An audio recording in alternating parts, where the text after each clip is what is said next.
প্রবাস জীবনের ব্যস্ততা আর নানা দুঃখ কষ্টকে কিছু সময়ের জন্য ভুলে সৌদি আরবের রিয়াদ বাংলা কনসার্টে আনন্দ উল্লাসে মেতে উঠেছিলেন বাংলাদেশি প্রবাসীরা। চলুন বিস্তারিত দেখে আসি।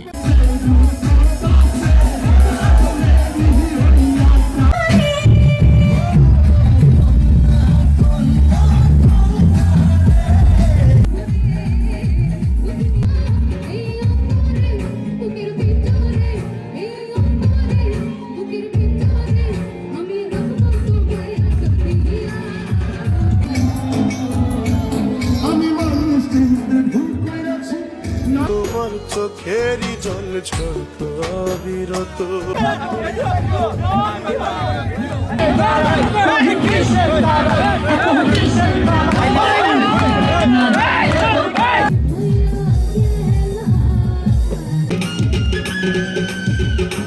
সৌদি আরবে আপনারা জানেন কাজের অবসরে বাংলাদেশি শ্রমিকেরা কোনো বিনোদনের জায়গা পায় না। সেই হিসেবে রিয়াদ বাংলাদেশ কনসার্ট যে আয়োজন করেছেন, অনেক বাংলাদেশি এখানে একত্রিত হয়েছেন। আমাদের দেশের বাংলাদেশে কৃষ্টি এবং কালচারকে তারা তুলে ধরেছেন। তাই আমরা সকল প্রবাসীদের পক্ষ থেকে আয়োজক কমিটিকে ধন্যবাদ জানাই।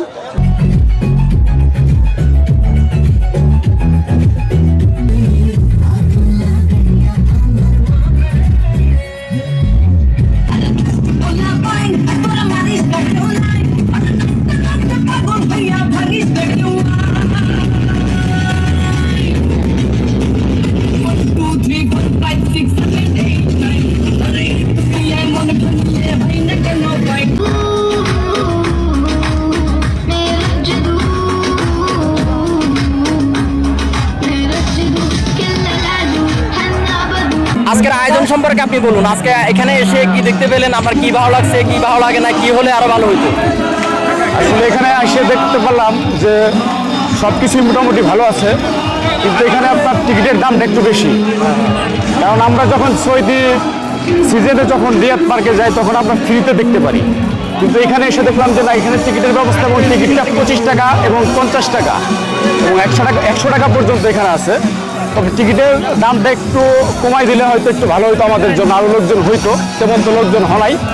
তবে এখানে এসে ভালো লাগছে একটা জিনিস আমার কাছে, সেটা হলো যে আয়েব বাচ্চুর একটা গান গাইছে আম্মা জান, সেই গানটা শুনে ভালো লাগছে। তারা ভবিষ্যতে আয়োজন কমিটি যদি আবার কখনো করে, আমি তাদের কাছে প্রশ্ন রাখবো আরো ভালো কিছু করার জন্য। বেসিক্যালি যতটুকু আমি জানি সৌদি আরবে কিন্তু গান বাজানো নিষিদ্ধ ছিল আগে, এখন যতটুকু হচ্ছে দেখতেছি। আমি এটার জন্য অবশ্যই অনেক অনেক কৃতজ্ঞ এবং ধন্যবাদ জানাচ্ছি সৌদি সরকারকে, এবং আমি চাই সামনে আরো ভালো কিছু হোক, আরো ভালো আমাদের সংস্কৃতি ধরে রাখার জন্য অনেক অনেক ধন্যবাদ জানাচ্ছি। এবং আজকের এই প্রোগ্রামটা আমি মনে করছি আমি দেশের বাইরে আমার প্রোগ্রাম হচ্ছে না, আমার বাংলাদেশে হচ্ছে। এখানে পেয়েছি ছোট একটা বাংলাদেশ, আমাদের বাংলাদেশের প্রবাসী ভাইয়েরা, তারা এত ক্লান্ত হওয়ার পরও আজকে প্রোগ্রাম তারা উপভোগ করতে আসছে, এটার জন্য আমি আসলে অনেক ধন্য।